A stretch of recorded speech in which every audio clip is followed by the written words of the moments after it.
Next நம்ம கூட பேச போறவங்க மேடம் சௌந்தர்யா. உங்க she is got a degree in MTech industrial biotechnology and she is a life skill trainer and a motivational speaker. Welcome ma'am, welcome for the speech. Hi ma'am, கேக்குதா நான் பேசுறது? S, நல்லா ஆடிபிளா இருக்கு. சூப்பர், ஸ்டார்ட் பண்ணுங்க. Okay, எல்லாருக்கும் வணக்கம். Actually ma'am வந்து எனக்கு முன்னாடி வந்த மேம் வந்து ரொம்ப அழகா மென்டல் ஹெல்த் பத்தி சொன்னாங்க. எப்படி வந்து மென்டல் ஹெல்த் ப்ராப்ளம்ஸ் உடையவங்களுக்கு ஹெல்ப் பண்ணணும் இதெல்லாம் சொன்னாங்க. ஸோ இப்போ வந்து நமக்கு சில டைம் என்ன மாதிரியான ஒரு சுச்சுவேஷன் இருக்கும்னா, நமக்கு என்ன மென்டல் ஹெல்த் ப்ராப்ளம்ஸ் இருந்தாலும் நமக்கு யாருமே ஷேர் பண்ண முடியாத ஒரு சுச்சுவேஷன் கூட நமக்கு இருக்கலாம் இல்லையா? எல்லா டைமும் நம்ம கூட எல்லாருமே இருக்க மாட்டாங்க. And every time even if நம்ம ஒரு தெரபிஸ்ட் கிட்டே போறோம் அப்படின்னா கூட வீக்லி ஒன்ஸ் இல்ல நம்ம நினைக்கிறப்பதான் அவங்கள போயிட்டு நம்ம வந்து அப்ரோச் பண்ண முடியாது. ஸோ எவ்ரிடே பேசிஸ்ல எப்படி நம்ம நம்மளோட ஹேர் கேர் பண்ணிக்கிறோம், எப்படி நம்ம வந்து பல்லு விளக்கும் போது நம்ம வந்து டெய்லி நம்ம டீத்தை டேக் கேர் பண்ணிக்கிறோம், நம்ம உடம்ப டேக் கேர் பண்ணிக்கிறோமோ டெய்லி எப்படி மென்டல் ஹெல்த்தை டேக் கேர் பண்ணிக்கலாம் அப்படிங்கறத பத்தி தான் நான் பேசணும்னு நான் நினைக்கிறேன். ஸோ எப்படி டெய்லி பண்ணிக்கலாம்? நம்ம கூடயே பேசுறது மூலியமா டெய்லி நம்மளோட மென்டல் ஹெல்த்தை டேக் கேர் பண்ணிக்கலாம். நம்ம தான் பிறந்ததுல இருந்து நம்ம கூட இருக்கிறது நம்ம மட்டும்தான் நம்ம கூட இல்லையா? ஸோ நம்மளை பத்தி நம்மளை விட வேற யாருக்கும் தெரியாது. ஸோ நான் சொல்ல போற டெக்னிக் வந்து எல்லாருமே வந்து கேட்டிருப்பீங்க நிறைய சைக்காலஜிக்கல் வெபினார்ஸ்ல. செல்ஃப் அவேர்னஸ் டாபிக்ல ஒரு இம்பார்ட்டன்ட் டெக்னிக் வந்து ஜேர்னலிங் அப்படிங்கிற டெக்னிக். இந்த ஜேர்னலிங் அப்படிங்கிறது வந்து நம்ம டைரி எழுதுற மாதிரி காலையில நான் இது சாப்பிட்டேன், காலையில நான் வந்து இது பண்ண அப்படிங்கிற ஒரு இது கிடையாது. இது வந்து எப்படின்னா நம்ம ஃபீலிங்ஸ், நம்ம எமோஷன்ஸ், நம்ம தாட்ஸ், ஏன் இது இப்படி இருக்கு, எதனால இப்படி இருக்கு, எப்படி ஓவர் கம் பண்ணலாம் அப்படிங்கிற ஒரு ப்ராசஸ் தான். ஒரு இதுக்கு வந்து நம்ம ஒரு எப்படி பண்ணலாம் அப்படின்னா, நம்ம வந்து ஒரு இது வந்து நமக்குள்ள இருக்க கிரியேட்டிவிட்டி, நம்மளோட இன்னர் சைல்ட வந்து வெளியே கொண்டு வரும். ஏன்னா நம்ம இதுக்கு வந்து ரொம்ப அழகான நோட் புக்ஸ் வாங்கிக்கலாம், பென், கிரியேட்டிவா ஸ்கெட்சஸ் இதெல்லாம் வாங்கிட்டு what we can do is நம்ம வந்து ஜேர்னல் பண்ணலாம். என்ன எழுதலாம் அப்படின்னா, there are different types of journaling. நமக்கு எது பிடிச்சிருக்கோ அந்த மாதிரி பண்ணலாம். நம்ம டிஜிட்டலா கூட ஜேர்னல் பண்ணிக்கலாம். நம்ம வீட்ல யாராவது எடுத்து பாத்துருவாங்க அப்படிங்கிற பயம் இருந்தா இப்போ நிறைய ஆப்ஸ் வந்துருச்சு ஜேர்னல் பண்றதுக்கு. ஸோ டிஜிட்டல் ஜேர்னலிங்கும் நம்ம பண்ணலாம்.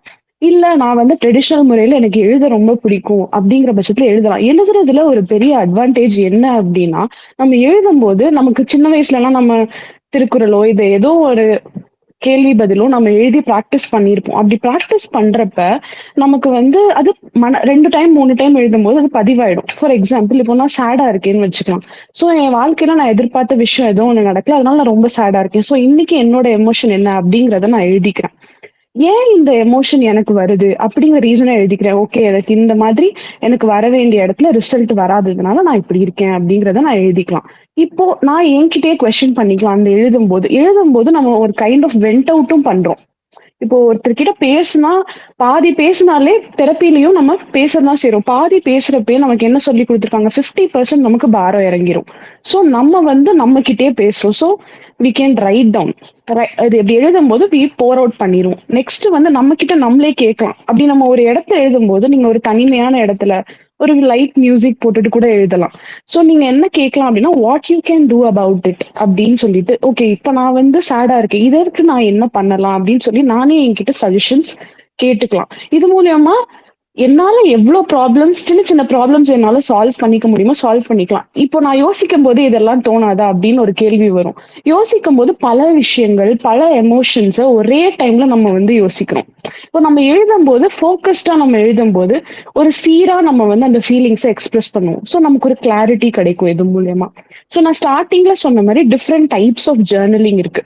ஸோ ஸ்டார்டிங்ல நம்ம வந்து பிகினர்ஸா இருக்காங்க அப்படிங்கிற பட்சத்துல ஜேர்னலிங் ப்ராம்ப்ட்ஸ், அதாவது இந்த மாதிரி கொஸ்டின்ஸ், நிறைய கொஸ்டின்ஸ் நீங்க வந்து கூகுள்ல போய் போட்டாலே வரும். அதை பேஸ் பண்ணி நம்ம வந்து ஜேர்னலிங் பண்ணிக்கலாம். ஸோ ஒரு டைப் ஆஃப் நான் ஒரு 8 டைப்ஸ் ஆஃப் ஜேர்னலிங் நோட் பண்ணி வச்சிருக்கேன். ரொம்ப ஷார்ட்டா நான் சொல்லிடுறேன். ஸோ கிராட்டிடியூட் ஜேர்னலிங் இருக்கு. கிராட்டிடியூட் ஜேர்னலிங் நம்ம எல்லாருக்கும் தெரியும். நம்ம என்ன கிடைக்குதோ அது எல்லாத்துக்குமே நன்றியா ஃபீல் பண்ணணும். நம்மளால இன்னைக்கு பீஸ்ஃபுல்லா 8 ஹவர்ஸ் தூங்க முடிஞ்சா டிஸ்டர்ப் இல்லாம, நம்மளால 3 வேளை நல்லா சாப்பிடும், இந்த மாதிரி சின்ன சின்ன விஷயங்கள் கூட ஒரு நாள்ல இருக்கும்போது நம்ம நோட்டீஸ் பண்ணிக்கணும். நோட்டீஸ் பண்ணிட்டு நைட்டு தூங்க போறப்ப அந்த நாள் நமக்கு எவ்வளவு கஷ்டமா இருந்தாலும் அந்த கிராட்டிடியூட் அப்படிங்கறது எழுதுறப்ப நமக்கே தெரியாம நம்ம அந்த நெகட்டிவ் வைப்ரேஷன்ல இருந்து நம்ம பாசிட்டிவா மாறிடுறோம். சோ நமக்கு என்ன ஒரு எண்ணம் வரும்னா, ஓகே இவ்வளோ டஃபா இருந்துச்சுதான் நம்ம டே, ஆனா இன்னைக்கு இந்த சின்ன சின்ன விஷயம், என் வீட்டுக்காரர் எனக்கு ஹெல்ப் பண்ணாரு, என் குழந்தை எனக்கு ரொம்ப சப்போர்ட்டிவா இருந்துச்சு, இந்த மாதிரி மாதிரியான சின்ன சின்ன விஷயங்களை ரெகக்னைஸ் பண்ணலாம். ஒண்ணு இது வந்து நெகட்டிவிட்டில இருந்து பாசிட்டிவிட்டியா மாற்றும். இன்னொன்னு புல்லட் ஜர்னல் இருக்கு. ஒர்க்குக்கு இது யூஸ் பண்ணலாம். ஏன்னா இது நம்ம கஸ்டமைஸ் பண்ணிக்கிறது தான். ஸோ நம்ம பிளானர்ஸ் யூஸ் பண்ணலாம். டு டூ லிஸ்ட், ரிமைண்டர்ஸ், ஹேபிட்ஸை வந்து ட்ராக் பண்ணலாம். கோல் செட் பண்ணலாம். அந்த கோல் நம்ம முடிச்சிட்டோமா, இந்த மாதிரி ட்ராக்கிங் இருக்கிற ஜேர்னல்ஸ் வந்து புல்லட் ஜேர்னல்ஸ். இது வந்து நம்ம ப்ரொக்ராஸ்டினேஷன், நமக்கு ஒரு ட்ராக்கர் இருக்கும்போது ஓகே ஒரு நாள் நம்ம பண்ணல, அடுத்த நாள் நம்ம பண்ணல அப்படிங்கிற ஒரு அவேர்னஸை கொடுக்கும். அதுக்காக ரொம்ப செல்ஃப் கான்சியஸா போயிடக்கூடாது. நம்ம ஒரு ரோல ஒரு ஒரு நாள் மிஸ் பண்ணலாம், 2 நாள் மிஸ் பண்ணோம்னா அந்த ஹேபிட் நம்ம கையை விட்டு போயிடும். ஸோ நம்ம கான்சியஸா அந்த ஒன் டே நம்ம வந்து நமக்கு கேப் கொடுத்துக்கலாம். இது புல்லட் ஜேர்னல் அப்படிங்கிறது. ரிஃப்ளெக்டிவ் ஜேர்னலிங், அதுதான் நான் ஃபர்ஸ்ட் சொன்னது. நம்ம எமோஷன் என்னது, ஏன் இந்த எமோஷன் வருது, நம்ம இதுக்காக என்ன பண்ணலாம் அப்படிங்கிற ஒரு இதா ரிஃப்ளெக்டிவ் ஜேர்னலிங். இது வந்து நம்ம செல்ஃப் அனலைஸ் பண்ண முடியும். நமக்கு ஒரு ஸ்ட்ரெஸ் அண்ட் எமோஷனல் அவுட்லெட்டா இந்த ரிஃப்ளெக்டிவ் ஜேர்னலிங் இருக்கு. நெக்ஸ்ட் வந்து மூட் ஜேர்னலிங். மூட் ஜேர்னலிங்னா நம்ம காலையில இருந்து சாயந்தரம் வரைக்கும் சில நேரம் மல்டிபிள் எமோஷன்ஸ் ஃபீல் பண்ணுவோம். காலையில கோவமா இருக்கலாம், மத்தியானமும் சோகமா இருக்கலாம், இல்ல ஈவினிங் ஹாப்பியா இருக்கலாம். சோ நம்ம வந்து ரொம்ப டிப்ரெஷன்ல இருக்கிறவங்களுக்கு இதை வந்து ரெக்கமெண்ட் பண்ணலாம். ஏன்னா வந்து நமக்கு பேட்டர்ன் எல்லாமே இதுல ஐடென்டிஃபை பண்ண முடியும். ஒரு மாசம் நம்ம கண்டினியூஸா இந்த மூட் ஜேர்னல், அதாவது 10 to 12 நான் வந்து இந்த மூட்ல இருந்தேன், அந்த மாதிரி 24 ஹவர்ஸ்க்கு நம்ம கண்டினியூஸா நம்ம வந்து இதை போடும்போது என்ன ஆகும் அப்படின்னா, நமக்கு ஓகே நம்ம இந்த மாசம் ரொம்ப அதிகமா கோவமா இருந்திருக்கோம் அப்படிங்கிற ஒரு செல்ஃப் அவேர்னஸ் கிடைக்குது. ஸோ நம்ம எதுல ஒர்க் பண்ணணும் அப்படிங்கிறது வந்து நமக்கு கிளாரிட்டியா தெரிஞ்சிரும். ஓகேவா? ஸோ ஒரு மூட் சார்ட்னு கூட இருக்கு இதுக்கு கீழே. அதுக்கு ஒரு எக்ஸாம்பிள் கொடுத்தேன்னா, நான் ஆஃபீஸ்க்கு போறேன்னு வச்சுக்கோங்க. நம்ம ஆஃபீஸ்க்கே போறோம், டிராஃபிக் ரொம்ப அதிகமா இருக்கு. ஸோ நம்ம என்ன பண்ணுவோம், பாஸ் என்ன சொல்லுவாரோ அப்படின்னு சொல்லிட்டு உள்ள வரோம். சுச்சுவேஷன் வந்து ஆஃபீஸ்க்கு வந்து லேட்டா வர்றது, அதுக்கப்புறம் எமோஷன் வந்து ரொம்ப படபடப்பா ஃபீல் பண்றேன். ஓகேவா? அந்த எமோஷன் என்ன ரெகக்னைஸ் பண்ணணும். அடுத்து ரெஸ்பான்ஸ், ஹார்ட் பீட் ரொம்ப அடிக்கிறது, எனக்கு அழுகே வந்துருது, இந்த பாஸ் எதை சொல்லுவாருங்கிறத பயந்து, அப்படிலாம் சில பேருக்கு இருக்கும். சோ அது வந்து ரெஸ்பான்ஸ். அதுக்கப்புறம் சஜஷன். இது ஒரு 4 டேப்ல காலமா எழுதலாம். Situation, emotion, response, suggestion. நம்மளுக்கு நம்மளே இதுக்கு நம்ம என்ன சஜஷன் கொடுக்கலாம்னா, எல்லா விஷயமும் நம்ம கண்ட்ரோல் இல்லை, டிராபிக் நம்ம கண்ட்ரோல் இல்லை. சோ இதுல நான் கண்ட்ரோல் இல்லை அப்படிங்கிறப்ப ஒரு ஃபியூ டீப் பிரெத்ஸ் எடுத்து என்னையே ரிலாக்ஸ் பண்ணிட்டு, எனக்கு என் கையில கண்ட்ரோல் இல்லாத விஷயங்களை வந்து நான் எதுவும் பண்ண முடியாது அப்படிங்கிற ஒரு அக்செப்டன்ஸை நம்ம பண்ணிக்கலாம். இது மூட் சார்ட் அப்படிங்கிறது. எவ்ரி சுச்சுவேஷன், எவ்ரி எமோஷனுக்கு நம்ம என்ன ரெஸ்பான்ஸ் கொடுக்குறோம் அதை பேஸ் பண்ணி நம்ம நமக்கு செல்ஃப் சஜஷன் பண்ணிக்கலாம். Next art journaling. நிறைய பேருக்கு எழுதவே வராது, ஆனா ரொம்ப அழகா வரைவாங்க. சோ நம்ம வந்து நம்ம ஆர்ட் மூலியமா, நிறைய பேர் மண்டலா மூலியமா, இது மூலியமாவும் நம்மளுடைய எமோஷன்ஸை நம்ம எக்ஸ்பிரஸ் பண்ண முடியும். இன்னும் கியூரியஸா இன்னும் நிறைய கிரியேட்டிவ் ஜேர்னலிங்ஸ்லாம் இப்போ வந்திருக்கு. Travel journals. சில நேரம் நம்ம ரொம்ப அழகான ஒரு ஒகேஷன் போயிருப்போம், இல்ல ஃபேமிலி ஃபங்க்ஷன் போயிருப்போம், அது மறக்க முடியாத ஃபங்க்ஷன். ஸோ அதை நம்ம இப்படிலாம் நடந்துச்சு, நம்ம இப்படிலாம் சந்தோஷமா இருந்தோம் அப்படின்னு நம்ம ஜேர்னல் பண்ணி வைக்கிறப்ப, நம்ம ஒரு கொஞ்ச நாள் கழிச்சு அதை ஓப்பன் பண்ணி பாக்குறப்ப, ஈவன் கிராட்டிடியூட் கூட, இதுக்கெல்லாம் தனித்தனியா கூட நம்ம ஜேர்னல்ஸ் வச்சுக்கலாம். ஸோ அதை போய் திரும்ப பார்க்கும்போது நம்ம இந்த எக்ஸ்பீரியன்ஸை ரீலிவ் பண்ணுவோம், மறுபடியும் அதை வாழ்ந்து பார்ப்போம். அப்படி வாழ்ந்து பார்க்கும்போது நமக்குள்ள அப்ப எவ்வளவு பாசிட்டிவிட்டி இருந்துச்சோ அதுல மோஸ்ட் ஆஃப் த பாசிட்டிவிட்டியை நம்ம வந்து அனுபவிக்க முடியும். இது வந்து நம்ம சோகமா இருக்கக்கூடிய நாட்கள் நம்ம எப்படி போட்டோகிராஃப்ஸ் எல்லாம் போய் பாக்குறோம், அந்த மாதிரி போய் பார்க்கலாம்.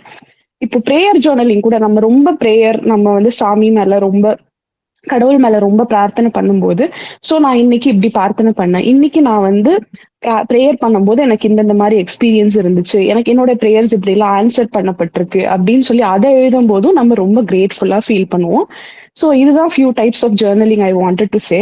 ஸோ இன்னும் ஜஸ்ட் நேம் மட்டும் பண்ணிடலான் இருக்கேன். மேனிஃபெஸ்டேஷன் ஜேர்னலும் இருக்கு, புக் ஜேர்னல் இருக்கு, வீடியோ ஜேர்னலிங் இருக்கு, டெய்லி என்ன வீடியோ விளாக் கூட எடுக்கிறாங்க. ஃபுட் ஜேர்னலிங், நம்ம இப்போ டிராவல் பண்றோங்கிறப்ப டிஃப்ரெண்ட் ஃபுட் சாப்பிட்டுருப்போம் இல்லையா, அது எப்படி எல்லாம் இருந்துச்சு அப்படின்னு சொல்லிட்டு. பிரெக்னன்சி ஜேர்னல் கூட பண்றாங்க, அவங்க பிரெக்னன்சி பத்தி ஃபுல்லா எப்படி இருந்துச்சுன்னு தெரிஞ்சுக்க. ஸோ பேரண்டிங் ஜேர்னல் பண்ணலாம். மெயினா ஹெல்த் ஃபிட்னஸ் ஜேர்னல் அதுவும் வந்து பண்றாங்க.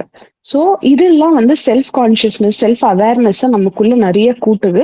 இது ஒரு டூல், நம்ம வந்து செல்ஃப் எமோஷனலி இண்டிபெண்டா இருக்க யூஸ் ஆகும். இது நான் ரொம்ப நாள் பண்ணிட்டு இருக்கேன். ஸோ கன்சிஸ்டன்சி தான் இதோடைய பெரிய கீ. ஜேர்னலிங் என்னடா ஒரு நாள் எழுதிட்டு நம்ம விட்டுட்டா அதோடைய பலன்கள் நமக்கு தெரியாது.